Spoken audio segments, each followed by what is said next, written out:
कैसी हैं आप? मैं ठीक हूँ। आप सबको बहुत-बहुत मुबारक हो भई। कल इतने ज़्यादा मैसेजेस थे, मैं इंडिविजुअली सबको रिप्लाई नहीं कर पाई। तो अब सबको कह रही हूँ। सहर, thank you उज़मा, madam. Safia, Ruma, Samreen, ताहा, अलवी और बहुत सारे लोग जिन्होंने मैडम अपने आपने नाम मेरा आई नाम तो नहीं थैंक यू लिया। मैम। समरीन और बहुत सारे नेम्स हैं, इतने नेम्स हैं ना बस मुझसे कंपाइल ही नहीं हुए। मैम ऑल तो मैं of this individually because of you. नहीं, आप लोगों की भी मेहनत है। मैम मुझसे कोई अगर मैम बुक लेकिन पूछता आपकी ना कि मेहनत आपने हमसे ज्यादा है। मैम ये आपकी मैम बरकत है शायद, मेरा ख्याल है। मैम जब मैम मुझसे ये कोई बुक सारा कुछ पूछता आपकी था ना, वजह से ही है। मैडम मुझसे जब कोई बुक पूछता है ना कि आपने किस बुक को पढ़ा है, मैंने कहा मैंने डॉक्टर हीरा को पढ़ा है। डॉक्टर हीरा को पढ़ा है। कोई बुक नहीं है, सिर्फ डॉक्टर हीरा है। जज़ाकल्लाह, लेकिन आपने भी बड़ी एफर्ट की है, बहुत इम्प्रूव किया है। लेकिन वैसे ma'am I was madam upset मैं थोड़ी आपकी डरी भी थी एफर्ट है। तुम्हारे लिए उज़मा, जी लेकिन मैम। तुमने काफ़ी इम्प्रूव किया है। तुमने काफ़ी इम्प्रूव किया है चीज़ों का ना। मैम आपने ये जो लाइव लेक्चर थे ना, मैं तारीफें कर कर थक गई हूँ फौजी फाउंडेशन में भी कि किसने पेपर पास करना है, लाइव लेक्चर और डॉक्टर हीरा के पास आप पेपर निकल जाएगा आपका। मैडम सीरियसली वहाँ बैठे ना आपके अल्फाज याद आ रहे होते हैं, आपकी बातें, जो सेंटेंस जो है ना वो एमसीक्यूज में भी इवन आप बता रही होती हैं कि ये आएगा तो इस तरह करना है, तब ये नहीं टिक कर देना, तब ये नहीं टिक कर देना। इस तरह मैम वो जो बैठे हुए आपका ना वहाँ आपकी एक्सक्लूजन बातें की याद आ मैम वो रही जो थी। आपका मैम वो जो आपका फार्मूला है ना एक्सक्लूजन की वाला, ये पेपर उसी से निकला है, यकीन जाने आप। आपका एक-एक सही एमसीक्यू मैंने बात है रटा था मैडम। जो आपने करवाया था। अच्छा वैसे सीपीएसपी के तो और मैम एक्सक्लूजन की जी थी ये सारी कामयाबी होती है। आपके बगैर पॉसिबल ही नहीं थी। आपने बहुत मेहनत की, बहुत मेहनत की। सच में मैंने तो और कुछ भी नहीं पढ़ा जब से मतलब मैंने ज्वाइन किया है। जैसे आपने कहा है सारे लेक्चर्स आपकी मैंने नोट करके रखे, वही पढ़े।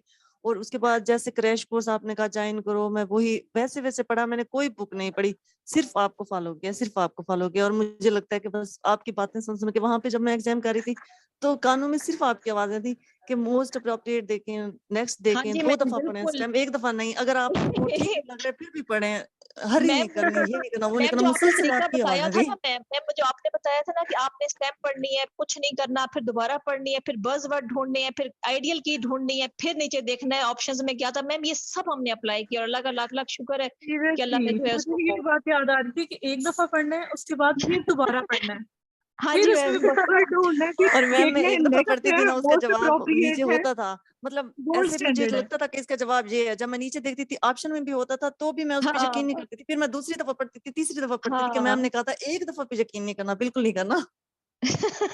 मैम ऐसे ही चलें था सबके जज़ाकल्लाह। साथ। तुम लोग ना ओवर एक्साइटेड हो गए हो ना, रिजल्ट आया हो लग रहा है मुझे।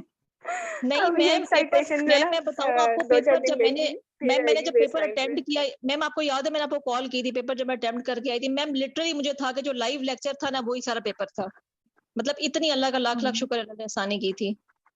मैंने वो 50 वाले जो आपने फर्स्ट सेशन लिया था ना, 50 एमसीक्यूज मैडम आपने डिस्कस किए थे, मैंने हुँ, 15 हुँ। 16 पे ज्वाइन किया था और फिर मैंने ना वो 50 तक, मतलब उसमें से मेरे 35 में से ना 32 ठीक थे अल्हम्दुलिल्लाह, और एक मुझे याद नहीं था और 2 मेरे गलत थे।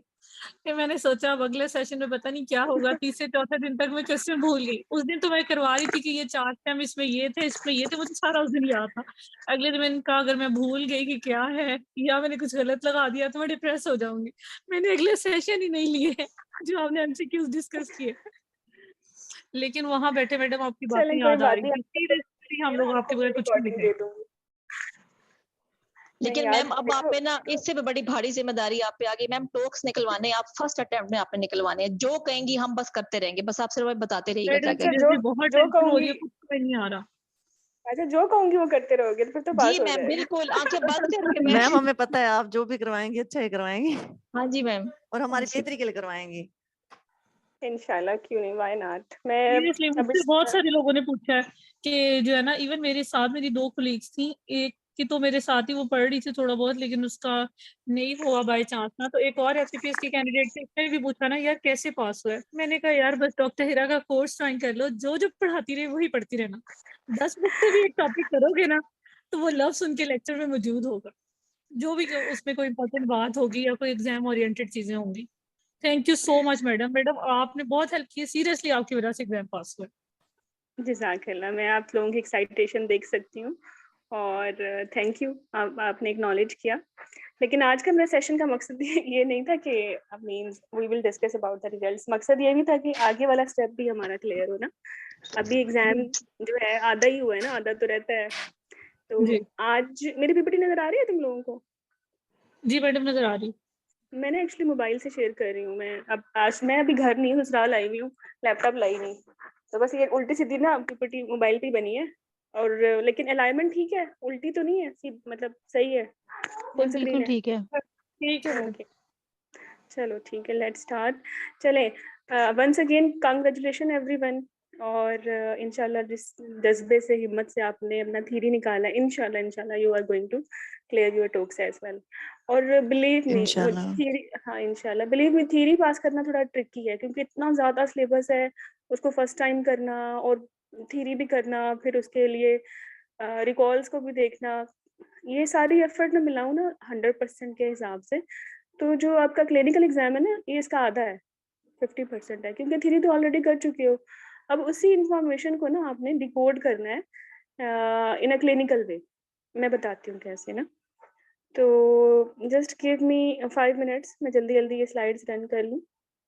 तो वैसे ये छोटा सा ओरिएंटेशन सेशन ना कम्प्रीहेंसिव एक्सटेंडेड टॉक्स का भी है, जो भी एमसीपीएस के लिए प्लान किया है मैडम ने। It will start from Tuesday. लेकिन इससे पहले मेरा दिल था कि ट्यूसडे से पहले पहले आप लोगों की कुछ बेसिक कॉन्सेप्ट्स क्लियर हो जाएं कि आपका एग्जाम कैसे हुआ था, एग्जाम की एबीसी क्या है, वो लोग वो सेशन आप लोगों ने स्टार्ट कर देने हैं आज से।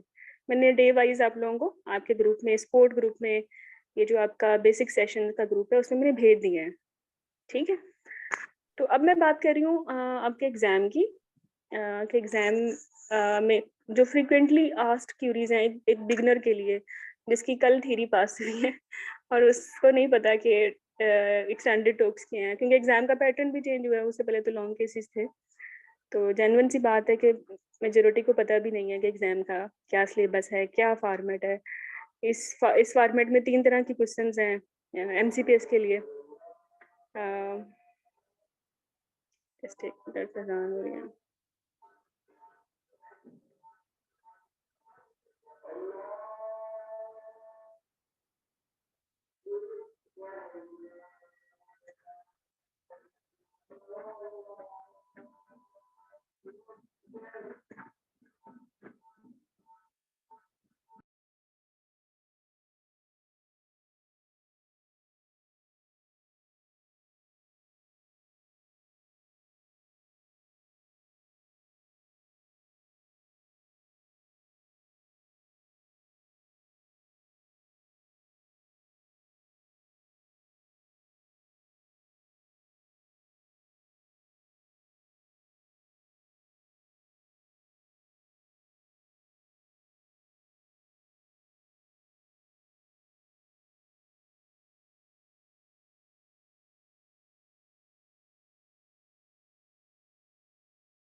आवाज में चलिए, लेट्स स्टार्ट।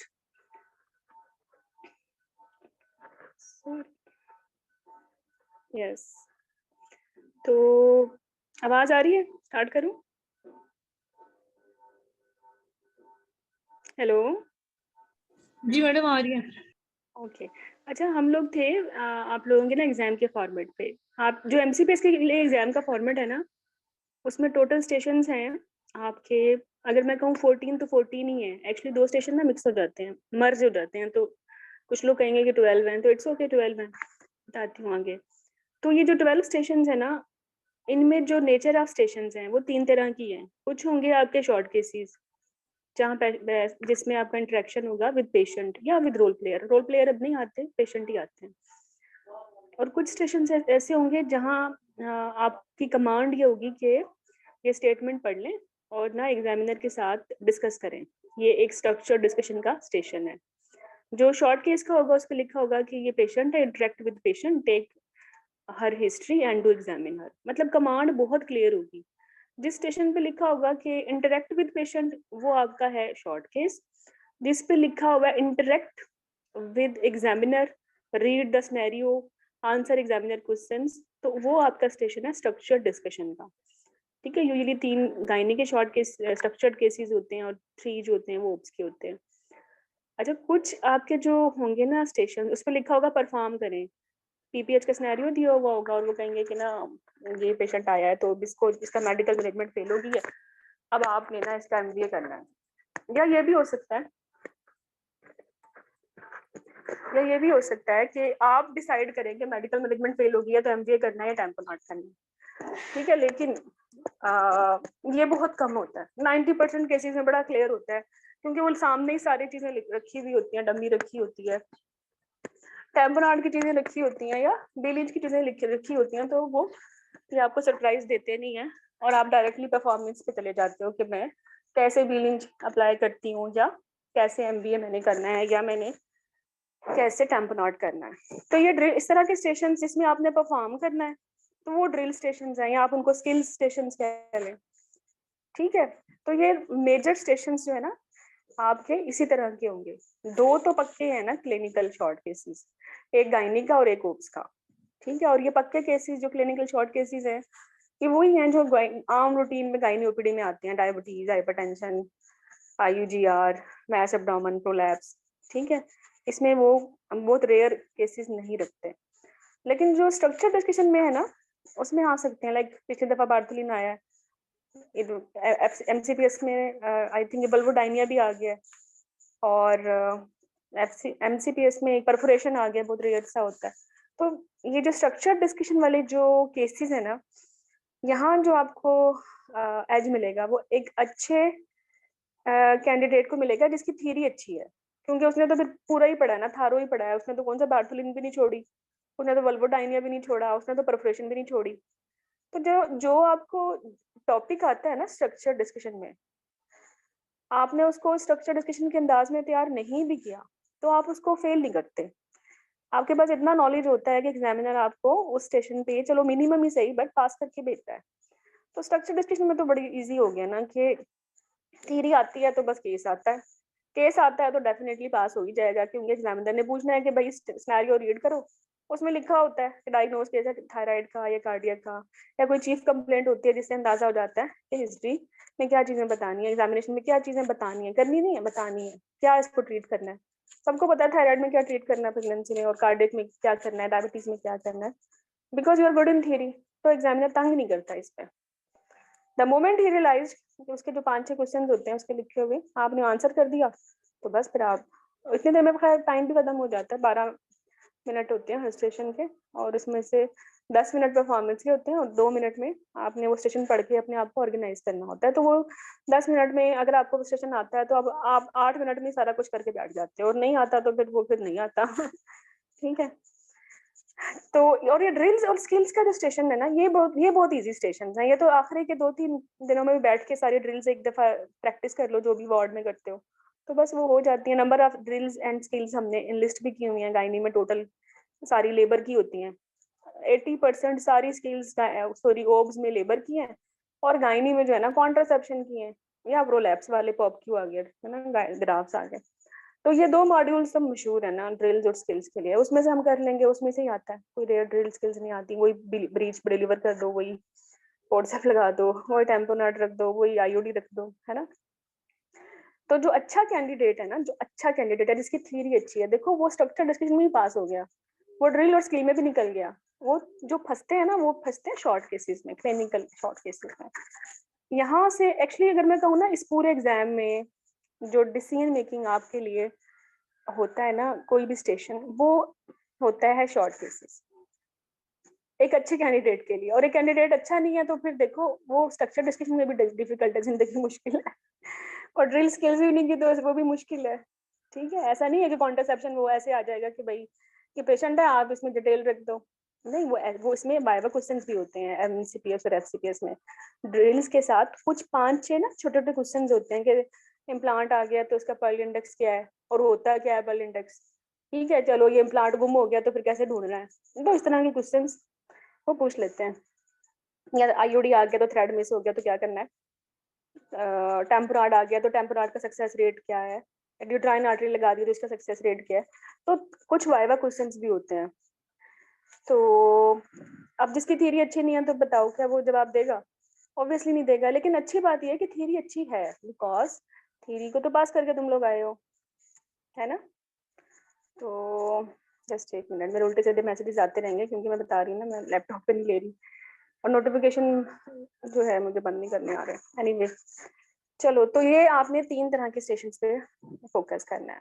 तो सिलेबस तो वही है भाई, थ्योरी वाला। हम थ्योरी भी रिवाइज करेंगे, बट थ्योरी को थोड़ा सा ना एग्जाम फोकस में रिवाइज करेंगे। जैसे कि मैं आपको बताऊं कि आपने डायबिटीज रिवाइज करना है, तो डायबिटीज की तो पूरी गाइडलाइन है जो थ्योरी में पढ़ गया। बट अब सिलेबस, अब आपका जो ये सिलेबस आपका एक्सटेंडेड टॉक्स का, इसके मुताबिक कैसे रिवाइज करनी है, इसके मुताबिक ऐसे करनी है कि वो जो इंफॉर्मेशन है ना उसको इस तरह आपने आउटलाइंस देनी है कि हिस्ट्री, एग्जामिनेशन, इन्वेस्टिगेशन, डीडी और मैनेजमेंट के डायबिटीज की हिस्ट्री कैसे होती है, हिस्ट्री के पॉइंट्स क्या है। ठीक है, डायबिटीज इन प्रेगनेंसी अगर डायग्नोज्ड है तो कॉम्प्लिकेशंस के साथ ही आएगी ओपीडी में या पीआर में, या फिर डायग्नोज्ड है और पेशेंट का एक फॉलो अप विजिट है उसके साथ तरह आएगी, या तीसरी तरह की सिचुएशन ये होगी कि उसको पता ही नहीं डायबिटीज है, पोली के साथ आ जाएगी, आईयूडी के साथ, एनोमलीज के साथ, या पोलीगोरिया फेजिया डिप्सिया के साथ। तो इन 3 तरह की कंडीशंस लगा के आपने अपनी हिस्ट्री जो है ना वो सीधी कर ली। डायबिटीज का एग्जामिनेशन क्या होता है? एग्जामिनेशन तो जीपी में सारा ही होता है ना, हेड टू टू हम देखते हैं ना, वो jaundice, cyanosis, BP, vitals, well oriented, है ना, सीवीएस, रेस्पिरेटरी एग्जामिनेशन, पीए। लेकिन अब स्ट्रक्चर डिस्कशन में या स्पेसिफिक टू डायबिटीज क्या देखना है, ऑब्वियसली बीएमआई इंपॉर्टेंट है ना। और अगर डायबिटीज विद कॉम्प्लिकेशंस आ गया है, लॉन्ग टर्म है, तो पेरिफेरल न्यूरोपैथी है, सीवीएस का एग्जामिनेशन है, डिटेल्ड एब्डोमिनल एग्जामिनेशन है, तो आपने फोकस टू डायबिटीज एग्जामिनेशन करना है। अच्छा, इन्वेस्टिगेशन तो होती है बेसिक सबका, हम CBC, blood group, RBS, viral markers complete कराते हैं। बट स्पेसिफिक टू डायबिटीज क्या होगा? अगर डायग्नोज नहीं है तो ओजीडीटी या 6 शुगर लेवल्स अगर टर्म पे है, और अगर डायग्नोसिस बना हुआ है तो फिर कंट्रोल देखना है, अगर वेल कंट्रोल नहीं है थ्रू HbA1c, और ऑब्वियसली सीरम बायोकेमिस्ट्री। फिर ये तो मैटरनल इन्वेस्टिगेशंस हो गई, फिर फीटल का भी ग्रोथ स्कैन आ गया। अच्छा, फिर डीडी क्या है? अब एक पेशेंट जिसको प्रेगनेंसी में डायबिटीज निकली है, तो आपने इसको रिवाइज ये करना है कि डायबिटीज तो हमेशा ये तो नहीं है कि जेस्टेशनल हो, क्रॉनिक भी हो सकती है ना। या तो ये जेस्टेशनल डायबिटीज है, या ये क्रॉनिक डायबिटीज है, या फिर ये कोई एंडोक्राइनोलॉजिकल कोई सिंड्रोम है जिसमें एक पार्ट डायबिटीज भी है। तो ये 3-4 डेडीज बन गई। मैनेजमेंट सिर्फ डायबिटीज की करनी है। तो देखा, थ्योरी में तो हमने गाइडलाइन पढ़ ली थी पूरी, बट वो जो pre conceptional, intrapartum, labour, antenatal और पोस्टनेटल और कॉन्ट्रासेप्शन तक वो खत्म हो जाती है। बट जब अब ये स्ट्रक्चर डिस्कशन के लिए पढ़ना है, ठीक है, या अपने एक्सटेंडेड टॉक्स के लिए पढ़ना है, तो इसी डायबिटीज को 4 हिस्सों में डिवाइड करते हैं कि डायबिटीज की हिस्ट्री कैसे लेनी है, इसके स्पेसिफिक एग्जाम पॉइंट्स क्या है, स्पेसिफिक इन्वेस्टिगेशंस क्या है, डीडीज क्या, मैनेजमेंट क्या, और ऑब्वियसली थ्योरी में से स्क्रीन कर रही है इन्फॉर्मेशन, ये नई बातें तो है नहीं। अच्छा, तो स्ट्रक्चर डिस्कशन के लिए आपने ये जितने भी आपके गायनी ओब्स की हिस्ट्री की चीजें हैं ना, आपने उनको पढ़ना है स्पेसिफिकली अंडर दिस हेडिंग्स कि इस पर्टिकुलर डिजीज की हिस्ट्री में क्या क्वेश्चंस हैं, क्या एग्जामिनेशन फाइंडिंग्स हैं, इसकी क्या इन्वेस्टिगेशंस हैं, इसकी क्या डीडीज हैं, क्या इसकी मैनेजमेंट है, अगर कोई रिसेंट काम इसमें हुआ है तो वो क्या है। ठीक है, तो यहाँ इस तरह से आपने अपनी थ्योरी को ढाल लेना है स्ट्रक्चर डिस्कशन के अंदाज में, तो ज्यादा नंबर अच्छे मिल जाएंगे। अब देखो, डायबिटीज अगर आता भी है, एक पेशेंट सिनेरियो लिखा हुआ है कि ये मिसेस XYZ है, 32 वीक्स पे है, पॉलीहाइड्रोमियाज है इसको ना, और तो पोलीओरिया फेजिया डिप्सी है, तो डिस्कस विद एग्जामिनर क्या आपने इसकी क्या हिस्ट्री लेनी है, या तो वो बता देंगे, या फिर ये सिर्फ पोली के साथ आई है और आप फिर इसकी एग्जामिनर से डिस्कशन करें। तो एग्जामिनर ने पूछना है भाई हिस्ट्री पे क्या देखना है। अब आपको पता है कि एक पेशेंट जो पोली के साथ है, तो प्रेगनेंसी में मैक्सिमम काजेज जो है वो मैटरनल डायबिटीज से स्टार्ट करनी है, वो नहीं है तो फिर ट्विन होगी, मिस्टेकन डेट्स होंगी, एनोमलीज होंगी, फलाना ढमकाना। तो ये 1 बाय 1 आपने हिस्ट्री में अपने डिफरेंशियल इंक्लूड करके एग्जामिनर से बात कर ली। एग्जामिनर ने पूछना है भाई फिर इन्वेस्टिगेशन बताओ क्या करनी है, फिर आप बता दें मुझे स्पेसिफिक प्रोफाइल करनी है इसकी डायबिटीज की। फिर एग्जामिनर ने पूछ लेना इसको मैनेज कर दो, फिर मैनेज कर दो, है ना, डाइट चार्ट बना दो उसका, स्लाइडिंग स्केल, सॉरी अगर शुगर बहुत ज्यादा है स्लाइडिंग स्केल पे डाल दो, या आप ही ने इसको फर्स्ट टाइम ट्रीट करना है तो एमडीडी में ले जाओ और विद एंडोक्राइनोलॉजिस्ट उसका प्लान बना दो कि इंसुलिन पे जा रही है या मेटफॉर्मिन पे जा रही है, और या फिर अब डिलीवर होगी, डिलीवरी में क्या मसले हैं, डिलीवरी में स्लाइडिंग स्केल फलाना ढमकाना, बहुत सारी बातें हैं ना। तो बस ये आपका स्ट्रक्चर्ड डिस्कशन वाला सेशन हो गया। मैंने आपको डायबिटीज इसमें फिट किया, आप इसमें एनीमिया फिट कर दें, कार्डिक फिट कर दें, थायराइड फिट कर दें, ठीक है, आप इसमें एपिलेप्सी फिट कर दें, आप इसमें एनॉमलीज फिट कर दें, आप इसमें आईयूडी फिट कर दें, बैड ऑब्स हिस्ट्री फिट कर दें, मतलब you can fit anything, jaundice fit कर दें, ऑब्स कोलिस्टेसिस फिट कर दें, बट जो भी डिजीज पढ़नी है वो आपने इस तरह से पढ़नी है हिस्ट्री, एग्जामिनेशन, इन्वेस्टिगेशन, मैनेजमेंट के लिहाज से, ठीक है। गायनी के जो है ना, एक मिनट, अच्छा देखें, तो अब आपने करना क्या है, अब ये ओरिएंटेशन सेशन है, ऑब्वियसली बहुत सारे लोग ज्वाइन नहीं भी करेंगे मुझे या एट होम को, तो अगर वो खुद से भी तैयारी कर रही हैं तो उन्होंने क्या करना है, उन्होंने इनलिस्ट करनी है हॉट फेवरेट टॉपिक्स ओब्स और गायनी के, जिसकी उन्होंने फाइल्स बनानी है, ठीक है। फाइल्स जब आपका क्लिनिकल केस आता है तो चीफ कंप्लेंट के हिसाब से बनानी है, और आपकी स्ट्रक्चर डिस्कशन आती है तो डिजीज के हवाले से बनती है। फॉर एग्जाम्पल अब स्ट्रक्चर डिस्कशन में वो कहते हैं पेशेंट को ना डायग्नोज किया थैलेसीमिया का, इस पे आपकी मैनेजमेंट की बात हो जाएगी या हिस्ट्री की बात हो जाएगी, तो आपने थैलेसीमिया पे बड़े फोकस्ड होके ना स्ट्रक्चर डिस्कशन कर ली। बट जब ये क्लिनिकल केस आएगा तो वो तो नहीं कहेंगे कि डायग्नोज किया थैलेसीमिया का, वो तो कहेंगे प्राइमरी ग्रेविड है और अभी तो जो है इसको 24 वीक्स पे ही शॉर्टनेस ऑफ ब्रेथ है, और फिर आप डाइट हिस्ट्री लोगे वो भी अच्छी निकलेगी, और मेनोरेजा की हिस्ट्री लोगे वो भी अच्छी निकलेगी, फिर आपने ऑब्वियसली थैलेसीमिया को एक्सक्लूड करना है, थैलेसीमिया एक्सक्लूड करोगे तो फैमिली हिस्ट्री पॉजिटिव ठग से, है ना। तो ये आपने इतनी एफर्ट की है, तो चीफ कंप्लेंट के थ्रू जाते हो तो जो अटेम्प्ट है, जो पैटर्न है वो डिफरेंट है, और एक चीज जो ऑलरेडी डायग्नोज्ड है तो वो उसका पैटर्न है डिफरेंट। तो जो क्लिनिकल शॉर्ट केसेस है ना, उसमें हमने पढ़ना है कि गायनी और ओब्स की जो मेजर चीफ कंप्लेंट है वो क्या है। मैं ये नहीं बता रही ओब्स में कि एनीमिया पड़े, मैंने यहाँ लिखा हुआ है SOB, shortness of breath, because shortness of breath एक चीफ कंप्लेंट है। It could be physiological, it could be pathological, आपने हिस्ट्री इतनी अच्छी लेनी है कि आप शॉर्टलिस्ट करें डीडी की एनीमिया की वजह से है, या कार्डिक कंडीशन की वजह से है, या थायराइड की वजह से है, या कोई सीकेडी चल रहा है, ठीक है। सेम फॉर पॉलीहाइड्रोमियाज, मैंने यहाँ डायबिटीज नहीं लिखा, मैंने यहाँ पोली लिखा है। अब पोली की डीडीज बनेंगी, ओलिगो आ गया, अब पेशेंट आएगी बच्चे का पानी कम है, this is her chief complaint. अब उसे चीफ कंप्लेंट के मुताबिक क्लिनिकल केस तैयार करना है, it could be PROM, it could be hypertension, है ना, it could be an anomaly. इसी तरह एंटीपार्टम हेमरेज एक कंप्लेंट है, मैंने यहाँ प्रीवियस रिटा ऑब्वियसली नहीं लिखा बिकॉज हमने कंप्लेंट के थ्रू जाना है, अब एंड पे निकलेगा ये प्रीवियस तो फिर प्रीवियस का केस मैनेजमेंट में आ जाएगा, ठीक है। एक पेशेंट अगर रिड्यूस फेटल मूवमेंट्स के साथ आती है तो हमने ये लर्न करना है कि चीफ कंप्लेंट के थ्रू हिस्ट्री कैसे लेनी है, because it could be physiological, it could be pathological, अब ये सही भी हो सकती है, या कोई इसमें आईयूजीआर हो सकता है सही वाला, या जो है एनॉमलीज निकल आएंगी, वो सारी बातें जो आईयूजीआर में आती हैं। Same for previous car and IUD. तो हमने हमने अभी तक ये डिस्कस किया कि जो स्ट्रक्चर डिस्कशन वाले कुछ स्टेशंस हैं उसको हमने अटेम्प्ट, उसमें हमने थ्योरी को रिवाइज करना है, जो भी टॉपिक पढ़ना है उस टॉपिक की हिस्ट्री, एग्जामिनेशन, इन्वेस्टिगेशन, मैनेजमेंट अलग अलग करके लिखनी है या रिकॉल करनी है, जबकि क्लिनिकल शॉर्ट केसेस में हमने चीफ कंप्लेंट को डायसेक्ट करना है, ठीक है। चलो फिर गायनी में आ जाए, गायनी में कितनी चीफ कंप्लेंट होती है, हर एक को जब नामोटाइन ब्लीडिंग है वो तो बाद में निकलेगा ना, ये फाइब्राइड है, एडिनो है, पोलिप है, हाइपरप्लेजिया है या कैंसर है, हम तो जनरली ट्रीट कर स्टार्ट करेंगे ना, इसलिए ना शॉर्टलिस्ट करेंगे हिस्ट्री पे क्वेश्चंस पूछ पूछ के कि ये फाइनली क्या निकलता है। अब एक पेशेंट आती है something coming through vagina, it could be polyp, it could be prolapse, एक पेशेंट इनफर्टिलिटी की कंप्लेंट लेके आती है तो it could be male factor, female factor, tubal factor, ovulatory factor या अनएक्सप्लेन्ड, या एक पेशेंट पोस्ट मीनोपॉजल ब्लीडिंग के साथ आती है तो एट्रोफिक जेनाइटिस भी निकल सकता है, एंडोमेट्रियल कैंसर भी निकल सकता है, या कोई एचआरटी खा रही है साथ में और स्किप कर दी मेडिसिन, अब भी तो हो सकता है।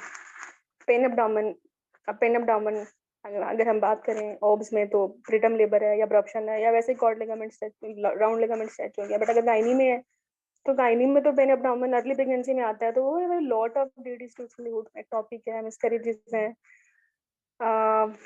ओवेरियन टॉर्जन्स हैं, और नॉन गाइन उसमें काजेस में आए तो यूटीआई है, पेंडिसाइटिस है, ठीक है। तो pen abdomen very very important. तो हमने पेन एब्डोमेन को लेके चलना है डीडी, तो फिर हमें इतने सारे क्वेश्चंस हमने तैयार करने हैं, तो हम खुद ही शॉर्ट लिस्ट कर लेंगे क्या डीडी निकलती है। तो what I want from you कि गायनी ओब्स के जितनी चीफ कंप्लेंट है ना, उन चीफ कंप्लेंट पे अपनी फाइल्स बनाएं। एसओबी की फाइल हम बनाएंगे, हम डायबिटीज की बनाएंगे, हम उसकी एनॉमलीज की बनाएंगे। देखिए एनॉमलस बच्चा could be due to chromosomal problem, could be due to syndrome, could be due to drugs, ठीक है। तो या इन्वायरमेंटल फैक्टर्स हो सकते हैं, सप्रोटिक भी हो सकता है। तो इस तरह से हम उनको लेके चलेंगे। तो आपने 10 फाइल्स गायनी के लिए तैयार रखनी है और 10 ना ओप्स के लिए तैयार रखनी है, और फिर मैं ग्रेजुअली आई विल टेल के how you will fill it, ठीक है। लेकिन इस तरह करने से आप वो मुख्तलिफ किताबें पढ़ने से बच जाओगे। अब किताबों में ना बड़े मसले हैं, एग्जाम तो बड़ा ही अपडेटेड हो गया, किताबें अपडेटेड नहीं है, और जो ऑथर्स होते हैं ट्रूली स्पीकिंग वो कौन इतनी एफर्ट करता है कि गाइडलाइन छांटे और देखे इसमें गाइडलाइन ने क्या बोला है, इस पे कोई टॉक आर्टिकल आया तो उसने क्या बोला है, इस पे प्रीवियस एग्जाम में कुछ पूछा है डिफरेंट तो वो क्या बोला है, वो इतनी एफर्ट तो कोई भी नहीं करता फॉर बुक्स, ठीक है। इतनी एफर्ट ऑब्वियसली हम करेंगे अपने सेशन में, और इसी वजह से इस सेटिस्फेक्शन लेवल तक ना अभी तक मैंने अपना सेकंड या थर्ड एडिशन अपडेट नहीं किया, तो क्योंकि मैंने अपडेट नहीं किया तो मैंने बच्चों को ये बोला है फिर खरीदो ही ना, ठीक है। When you are into this course तो everything will be up to date according to your exam.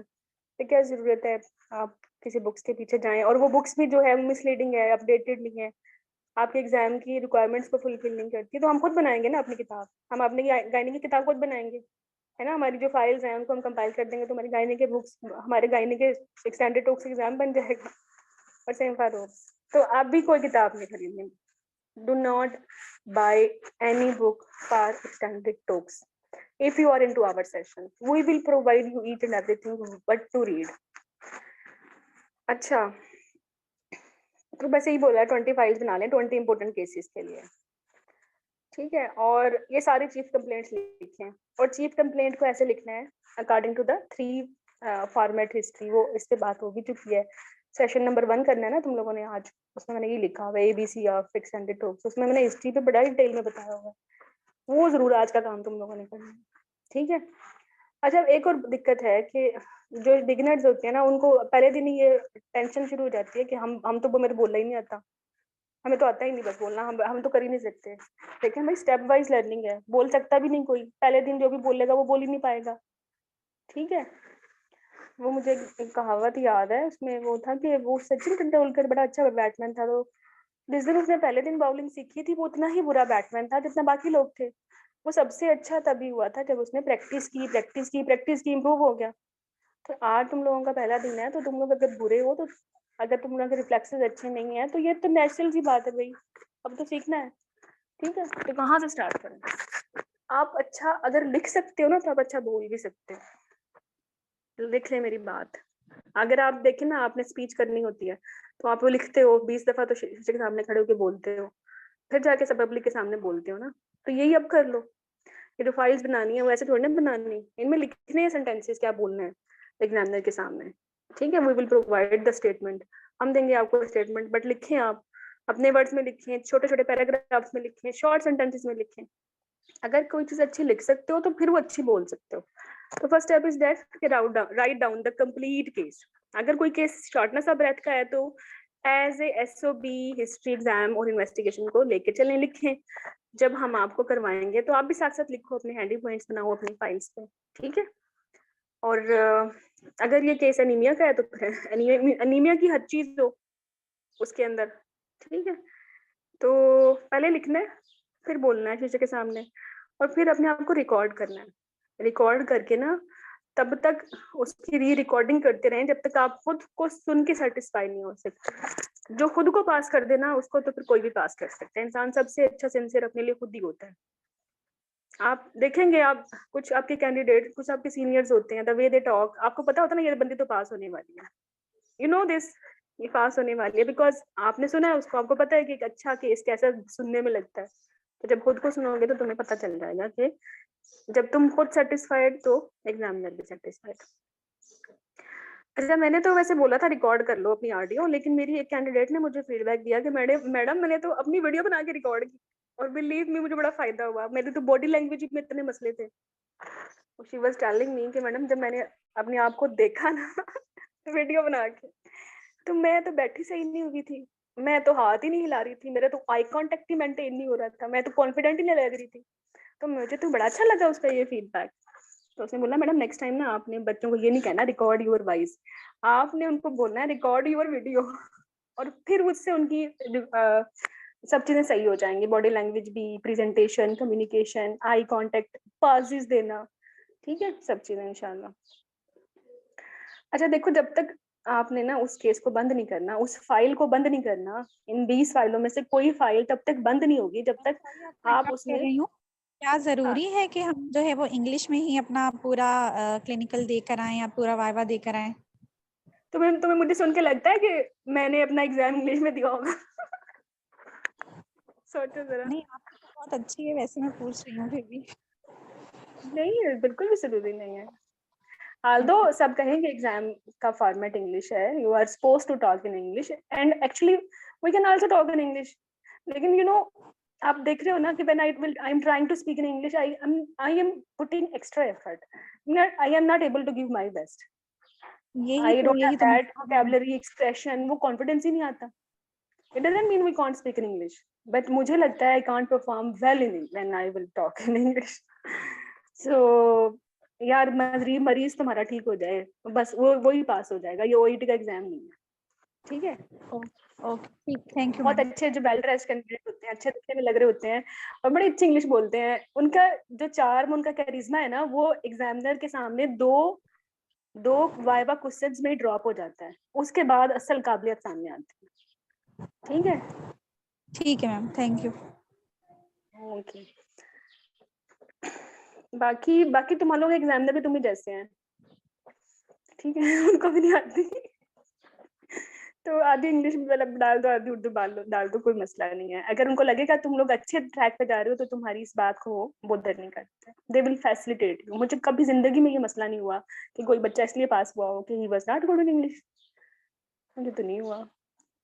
अब मैं हम लोगों को अपनी स्टोरियां सुनाओ, तुम होगे मैडम तो अपने मियां मिट्टू खुद ही बन रही है तो मैं नहीं बनती। एनीवे, जो मरीज ठीक होके चला जाए और डिफिकल्ट से डिफिकल्ट केस चुटकियां बजाते ही ठीक कर दो तो एग्जामिनर तो आपको पास करने वाला है, ठीक है? ओके, तो this is the way you will prepare your short cases, जो मैंने आपको एक स्लाइड शेयर की हुई है। अच्छा देखिए, अभी मैंने बात की स्ट्रक्चर्ड डिस्कशन में कैसे अपने आप को ग्रो करना है, फिर मैंने आपको बताया क्लिनिकल केसेस में कैसे खुद की ग्रोथ अच्छी करनी है। तो स्किल्स में क्या करना है, 3 तरह के एग्जाम्स होते हैं तुम लोगों के, या तो स्ट्रक्चर डिस्कशन, या क्लिनिकल शॉर्ट केसेस, या स्किल्स। चौथा जो होता है ना क्लिनिकल गवर्नेंस का, वो एमसीपीएस के लिए नहीं है, वो एफसीपीएस के लिए होता है। जैसे रिसर्च आर्टिकल को अप्रेजल कर दो, फलाना डमकाना, तुम लोगों के लिए मैक्सिमम या तो वो डिस्चार्ज स्लिप आ जाती है जिसपे अप्रेज करना होता है, या वो लीफलेट आ जाता है जिसको अप्रेज करना होता है, या कुछ छोटा सा ऑडिट आ जाता है। तो इतना कशट करने की जरूरत नहीं है क्लिनिकल गवर्नेंस में। तो मैंने कभी नहीं देखा एमसीपीएस के किसी एग्जाम में कोई एक्सटेंसिव इस तरह की क्लिनिकल गवर्नेंस की चीजें आई हों, बट मैं करवाऊंगी तो सही। मैं नहीं चाहती कि तुम लोग का एक स्टेशन में ड्रॉप हो, अगर आ भी जाए, क्योंकि अनफॉरसीन है, चीजें डेली चेंज हो रही हैं। तो ये ना हो कि हम सिर्फ इसी वजह से मतलब हम एक स्टेशन हमारा मिस हो जाए। तो इतना हवा नहीं है, I will give you some insight, आ भी गया तो टैकल हो जाएगा, बट इतना इस पे टाइम इन्वेस्ट नहीं करेंगे। तो देखो स्किल्स में क्या करना है, मैंने बोला ना 70% स्किल्स लेबर से आती हैं या कॉन्ट्रासेप्शन से आती हैं, तो इनको रट्टा हम अच्छा कर लेंगे, सारी की सारी हो भी जाएंगी। देखो अगर वाइवा क्वेश्चंस, अगर जैसे मेरी क्वेश्चन एक मेरी कैंडिडेट ने बोला मैडम सीपीआर की ड्रिल तो बड़ी अच्छी करके गई, बट एग्जामिनर ने पूछा ये सीपीआर तुम कर रही हो तो कितने नीचे तक जाना चाहिए, कितने इंच नीचे जाना चाहिए? कहती मेरी तो हवाइयां उड़ गई। फिर उसने पूछा इससे कितना तुमने इसको लेफ्ट लेटरल करवाया, तो इससे जो प्रेशर जो था ऑटोकेवल वो तो कम हो गया, कितने % कम हुआ? फिर मेरी हवाइयां उड़ गई। तो कहने का मकसद ये है कि तुम लोगों को थोड़ी सेंस भी हो स्टेप्स की। जैसे ब्रीच का, मेरी एक कैंडिडेट ने कहा कि ब्रीच का मैंने तो मैनोवर्स तो कर दिया, फिर उसने बोला कौन सा डायमीटर कम हुआ, तुमने तो मैकडॉबर्ट बनाई, इससे कौन सा डायमीटर पे क्या फर्क पड़ा ना, वो घूम फिर आ गए। नहीं, ऐसा नहीं करना। एड सम थ्योरी मैकेनिक्स का जो चीजें हैं वो डालनी पड़ेंगी MCPS और FCPS में। ऐसा नहीं है कि प्लेन CPR कराओ या प्लेन जो है ब्रीच डिलीवर कराओ, तो हम मैकेनिज्म को भी पढ़ेंगे कि इससे क्या फायदा होता है। PPS की ड्रिल है, जैसे यूट्राइन आर्टरी से कितना फायदा हुआ है ना, टैम्पोन लगाने से कितना फायदा होता है, और हर एक का मैकेनिज्म है। जैसे इंटरनल आईले का मैकेनिज्म, लेट्स स्पीक, मतलब उससे क्या फर्क पड़ता है, वो ब्लड बंद नहीं हो जाता, उसका फ्लो प्रेशर कम होता है, इसलिए PPH में वो हम करते हैं। तो इन चीजों के ना मैकेनिज्म भी करेंगे इंशाल्लाह। तो देखिए रिवाइज इस तरह करेंगे थ्योरी के मैकेनिज्म पे हम फोकस करें उस ड्रिल के, ठीक है। बाकी स्टैंडर्ड ड्रिल वीडियो देखें। आई नो, मुझे पता है बहुत सारे लोग उसी तरह ही है जैसे मैं थी अपने एग्जाम में, और बच्चों के साथ खबारी नहीं होती कि हॉस्पिटल में बैठे रहो। तो मैं क्या करती थी ना, मैं तो वीडियो देखती, जैसे मैं तुम्हें एक बात बताती हूँ, मैंने अगर वो 3rd degree perennial tier stitch करना था, अव्वल तो मैंने टॉक्स की वर्कशॉप भी ली थी, लेकिन वो सिस्टम में कुछ 100 लोग तो थे तो जो थोड़े अच्छे थे वो तो पहले जाके, फिर हमें तो जगह नहीं मिलती थी, मैं नजर भी नहीं आता था इतनी दूर से। तो और फिर इतना भी तो नहीं होता ना, हर बंदा इतना स्मार्ट नहीं होता, मैनिपुलेशन भी नहीं आती है। तो बस मैंने तो कभी ड्रिल में मुझे कभी मौका ही नहीं मिलता था, या फिर वो एग्जामिनर को इतनी जल्दी पड़ी होती थी, जो चीजें मुझे समझ नहीं आती थी वो बातें नहीं बताते थे, मैं सेटिस्फाइड नहीं होती थी। घर आके फिर खोल लेती थी यूट्यूब, और यूट्यूब पे फिर देखती थी सारे बजवर्ड लगा लगा के। मुझे पता था वो ऑल्सो प्रॉम्प्ट का बजवर्ड लगाएं तो अच्छे लेबर के बनोवर्ड्स आ जाते तो आ गए थे उसमें। अच्छा, फिर उसमें से मैंने देखा कि ऐसे रिपेयर कर रहे हैं, 3rd डिग्री ऐसे करना है, 4th डिग्री ऐसे करना है, सूचर ये है, टेक्निक ये है। थ्योरी तो पता थी मुझे कि कौन सा सूचर क्यों फायदेमंद है, टेक्निक्स किस में क्या करनी है, और वो फिर देख भी ली। अब परफॉर्म करती कैसे करती, फिर मैंने अपना मॉडल खुद बनाया। ये जो फॉर्मिक शीट्स होती हैं, ये मंगवा के मैंने उनको गोल गोल घुमा दिया। एक को मैंने बना दिया, 2 बना दी ना, एक इंटरनल स्फिंक्टर एज्यूम किया, एक एक्सटर्नल स्फिंक्टर एज्यूम किया, तीसरी बनाई वेजाइनल म्यूकोसा एज्यूम किया, कट अपनी तरफ से लगाया, एपिसेट खुद परचेज किया हुआ था और स्टिच कर दिया हो गया, अपना खुद ही मॉडल बन गया। इसी तरह वो जो बर्तन धोने का स्पॉन्ज होता है, उसको मैंने 20 इंच का बना दिया, पकड़ के मॉडल दरम्यान से कट लगा के स्टिच कर दिया। बहुत सारे जुगाड़ हैं वैसे तो। Every model can be recreated if you have, मैंने कहते हैं ना, when there is a will there is a way. Allah खुद ही तुम लोगों को रास्ते बना दे। तो पूरी लेबर तो मेरी बेटी की गुड़िया से हो गई थी, जरूरत ही नहीं थी हमें खबर होने की, टेंशन की। हाँ, टेंशन मुझे हिस्टेरोस्कोप लेप्रोस्कोप में हुई थी, लेकिन वहां गई भी थी, खैर ओटी में मैंने वो इंस्ट्रूमेंट्स देखे भी थे, लेकिन उनमें भी मैं तुम्हें कहूँ अच्छी यूट्यूब की वीडियो से ज्यादा अच्छी समझ आई थी। बट एनीवे, मैं फिर भी कहूंगी एक दफा जाके इन पर्सन MVA देखो, IUD प्लेस करो, मैरिना प्लेस करो, डिटेल प्लेस करो, ब्रीच मैनोवर्स करो, ठीक है, ड्रिल्स करो जहां जहां मौका मिले। लेकिन अगर मौका नहीं भी मिलता ना तो गिव अप नहीं करना, क्योंकि दिस इज अ जुगाड़ in front of you. YouTube से अच्छी वीडियो देखी, रिक्रिएट किया अपना मॉडल, और बस practice it till you pass yourself, हो गई।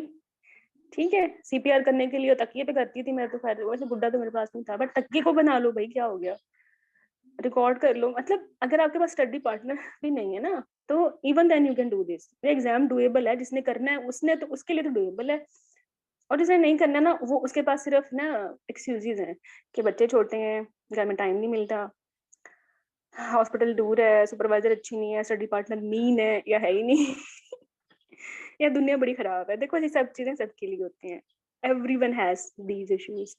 जिस बंदे के पास एक्सक्यूजेज है ना, उसके लिए कोई स्पेस नहीं है इस दुनिया में, जिसके पास सोल्यूशन है ना, उसके लिए इस दुनिया में स्पेस है। ठीक है, तो सोल्यूशन ढूंढने वाला बने, एक्सक्यूजेज तो सभी देते हैं। तो स्किल का भी हो गया, अब कोई बचा थोड़ी ना। अच्छा, हिस्ट्री का 3 स्टेप, ये 3 स्टेप हिस्ट्री जो है ना, तुम लोगों की जिंदगी आसान करने वाले हैं। आई वंडर, मुझे बाद में जब मैं खुद तैयारी कर रही थी, मैं कितनी तंग होती थी हिस्ट्री को कंपोज करने में, मतलब समझ ही नहीं आती थी। पहले 16 पॉइंट्स बनाए, फिर 18 पॉइंट्स बनाए, थक ही जाती थी। तो finally I designed these 3 steps. कि पहला स्टेप हमेशा ये होता है कि जो पेशेंट चीफ कंप्लेंट लेके आई है ना, आप उसकी पीछे पड़ जाओ, ऑनसेट ड्यूरेशन, उसकी सिविरिटी।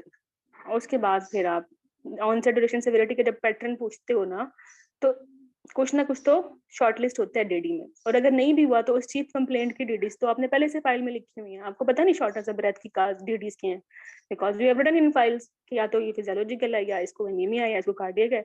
है ना, या इसको सिक्योरिटी है। तो फिर आपने इन चीजों को एक्सक्लूड करने के लिए क्या क्वेश्चंस पूछने हैं, इंग्लिश में भी लिखो अगर स्ट्रक्चर डिस्कशन में आता है, और उर्दू में भी लिखो कि पेशेंट से बात करनी है। तो पहले स्टेप पे काम डन। पहले स्टेप पे मेन मकसद ये था कि चीफ कंप्लेंट से डीडी शॉर्टलिस्ट करनी होगी, शॉर्टलिस्ट। दूसरे स्टेप पे सारे फॉर्मल हिस्ट्री डाल दो, कोर्स की, गायनी की, medical, surgical, family, drug, social, ठीक है। फिर थर्ड स्टेप पे आप अपने मुद्दे पे आ जाओ, शॉर्टलिस्ट तो किया हुआ होगा और स्क्रीन भी किया हुआ है फॉर्मल हिस्ट्री को, वहां से भी बज़वर्ड निकल आए, रिस्पेक्टर्स निकल आए, मे बी प्रीवियसली निकल आए, या हेपेटाइटिस सी पॉजिटिव निकल आए, या फैमिली हिस्ट्री डायबिटीज के निकल आए, गोले गोले मार दो उनको। तो आपकी रिस्क असेसमेंट अच्छी हो गई है, शॉर्टलिस्ट भी हो गई है डीडी स्टेप 1 पे, और स्टेप 2 पे सारी रिस्क असेसमेंट हो गई है थारो। स्टेप 3 पे आप पेशेंट की विशेस पूछें, व्हाट शी वांट। इसका तो बहुत बड़ा क्रेडिट है, जो कैंडिडेट पेशेंट विशेस को एड्रेस करता है ना, वो ही अच्छा है मैनेजमेंट में। अगर आपके पेशेंट ने स्ट्रेट फॉरवर्ड रिफ्यूज कर दिया है बीच में ईसीजी, तो मैनेजमेंट में भी चला गया ना ईसीजी।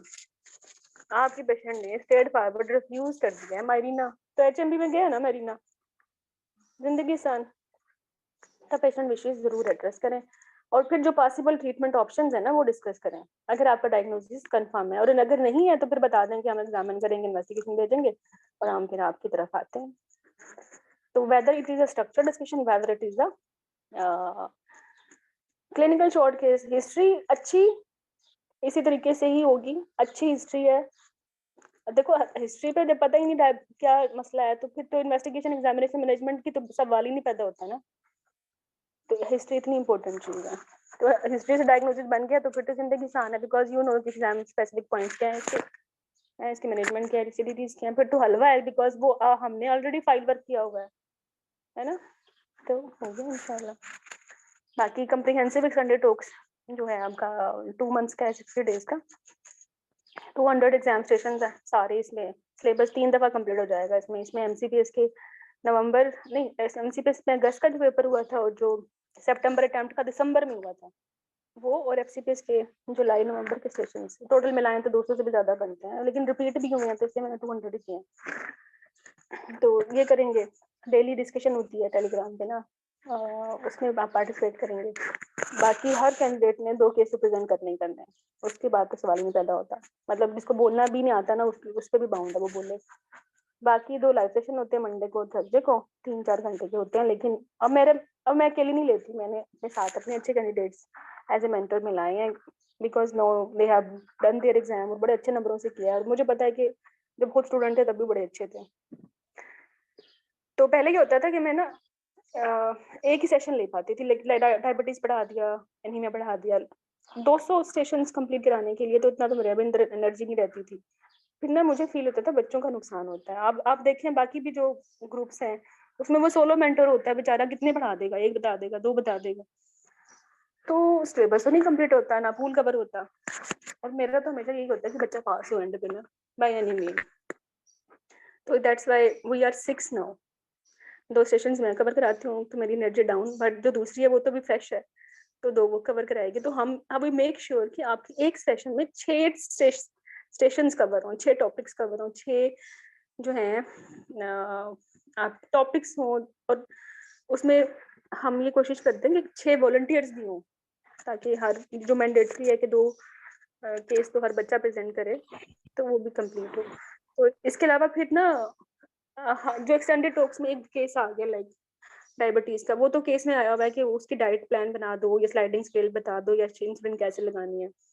तो हम फिर आपको जो पेंडिंग चीजें होती हैं जो कि प्रोबेबल आ भी सकती हैं आपके एग्जाम में, वो एज ए प्रोजेक्ट टीम दे देते हैं 2-4 बंदों को आप में से लेके कि आपने डाइट चार्ट बनाना है, आपने बताना है कि ये जो फिटल कॉम्प्लिकेशंस है इसकी पैथोफिजियोलॉजी क्या है, पूछते हैं एग्जाम में, या डीके हो जाए तो कैसे मैनेज करना है। तो जो पेंडिंग स्टेशन क्वेश्चंस हैं वो इस तरह कवर हो जाते हैं, तो फिर वो हर लिहाज से A to Z topic cover हो जाता है। फिर एग्जाम में क्या ही आएगा, फिर आप लोग कहते हो डॉक्टर के कोर्स ज्वाइन कर लो, बिकॉज वो ऐसे कोई मैजिक नहीं है डॉक्टर का कोर्स ज्वाइन कर लो, बिकॉज थिंग इज दैट कि हम कुछ छोड़ते ही नहीं पीछे। अगर इस कोर्स में से कुछ आता है तो ये इस तरह नहीं है कि इस कोर्स में से आया वो सिलेबस से ही है, because we have completed your syllabus. तो इट्स नॉट लाइक दैट कि हम पेपर आउट कर रहे हैं, हम लोग सबको सिलेबस कवर करा रहे हैं, क्योंकि वी नो कि आना तो सिलेबस से ही है। ठीक है, तो this is about the comprehensive extended talks. और इंशाल्लाह ट्यूसडे से फिर स्टार्ट करेंगे। If you want to join us तो ये नंबर नीचे लिखा हुआ है नबीरा का 030148492695।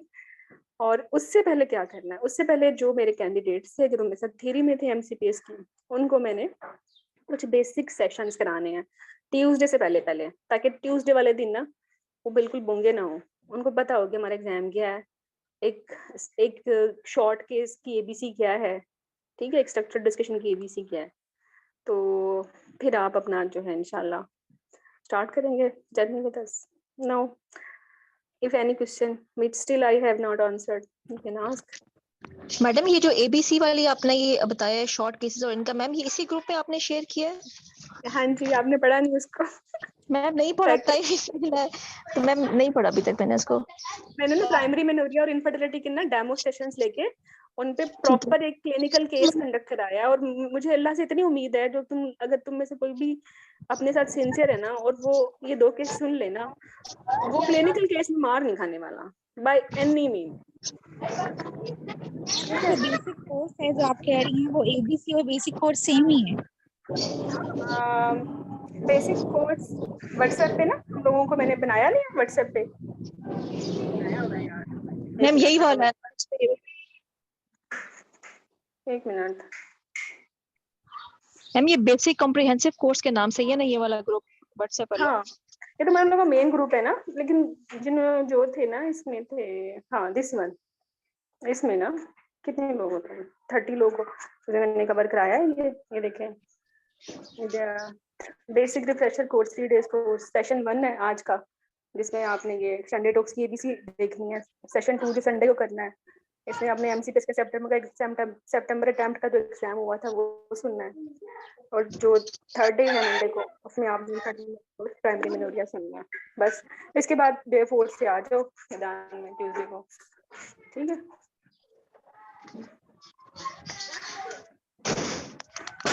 चलें, any queries still left? No, चलो, see you at Tuesday now. I am hopeful ये 3 सेशन तो तुम तब तक कंप्लीट कर लोगे। वैसे गप्पे मारने की बात नहीं है, मुझे बहुत सारे बच्चे कहते हैं मैडम जो आप कहेंगे हम करेंगे, फिर दरमियान में पता नहीं कहाँ भाग जाते हैं, बिजी हो गए। एग्जाम से बड़ी कोई प्रायोरिटी है? जितनी और फलाना ढमकाने मसले हैं ना, शादियां और लड़ाई झगड़े, वो बाद में कर लेना, ठीक है? एक वक्त में ना एक ही जंग लड़ो तुम, मैम सारे बहुत मल्टीपल हस्टिंग मत ऐसा हो करो। जाता है ना कि आपकी जो वीडियोस हैं वो सुनते सुनते इतना टाइम लग जाता है कि हम पीछे रह जाते हैं आपकी वीडियोस मैं तक तुम्हें पहुंचने बताऊं, में। अच्छा देखो मेरी बात सुनो, क्यों ये देखो, जस्ट एक मिनट। हाँ, मैं यूट्यूब से, तुम लोग सुनते हो ना, तुम लोग फास्ट नहीं करते, ये फास्ट कर सकते हो, जस्ट एक मिनट। जैसे ये एमेनोरिया का केस है ना, इसको अगर मैं ये कहती हूँ, फास्ट कर सकती हूँ मैं इसको, कैप्शन लूप होल क्वालिटी, चलो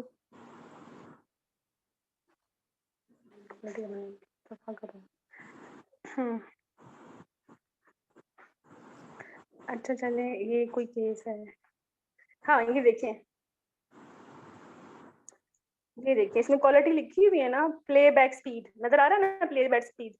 अब इस पे Yes, देखिए ma'am. नॉर्मल है, आप इसको 1.5 पे चलो, जल्दी खत्म हो जाएगी, है? समझ आया? जी जी यहाँ मैम जाओ आप इधर से, और प्लेबैक स्पीड देखो 1.5 की भी, आप इसको 2 कर लें।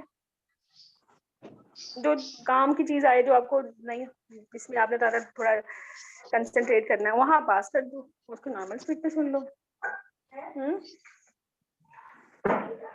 डॉक्टर हीरा हमारा एग्जाम कब है, जुलाई में है या जून में है?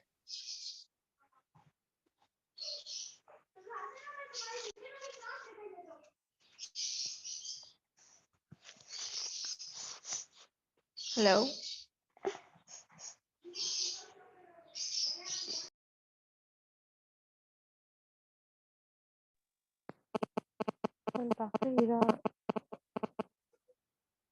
लेकिन तैयारी ऐसे रखेंगे, बट तैयारी ना एग्जाम की ऐसे रखेंगे कि जून तक वाइंड अप हो जाए, ठीक है? जी मैम ठीक है। मतलब अप्रैल मई में तो आपका कोर्स चलेगा, 60 डेज आपको मिल गए, फिर जुलाई जो है ना, उसमें आप ना सेल्फ प्रैक्टिस कीजिएगा, तो इससे इन 3 मंथ्स में इंशाल्लाह कवर हो जाएगा। और जुलाई में अगर एग्जाम इतना लंबा भी जाता है तो you will be able, but अगर 60 डेज के बाद एनी टाइम होता है ना, अगर तुम लोग डे वाइज काम करते हो तो हो जाएगा आराम से, ठीक है। जी मैम। बट इन 60 डेज में कोई और पंगा ना करना अपनी लाइफ में, मतलब मैं चाहती हूँ सारी कंसंट्रेशन इन 60 डेज में ना तुम्हारी अपने एग्जाम को पास करने में ही है। शुरू में मैम। टाइम लगेगा, फिर एंड पे रूटीन बन जाएगी। मैम जब मेन कोर्स है आप कह रही हैं ट्यूसडे वाले दिन से स्टार्ट होगा, उससे पहले हमने ये सिर्फ 3 जो आपने लिंक सेंड किए हमें वो कंप्लीट हाँ, करने हैं। और जो कल वो आपने कुछ कंप्लीट करने हैं, भेजी थी वीडियोस, वो वही लिंक्स में डाल दिए, वही है। Okay okay okay, thank you ma'am. चलो जज़ाकल्लाह। ओके, अल्लाह हाफिज़। Thank you madam. Allah Allah हाफिज़, thank you so much, thank you so much, Allah हाफिज़। Thank you ma'am. अल्लाह हाफिज़।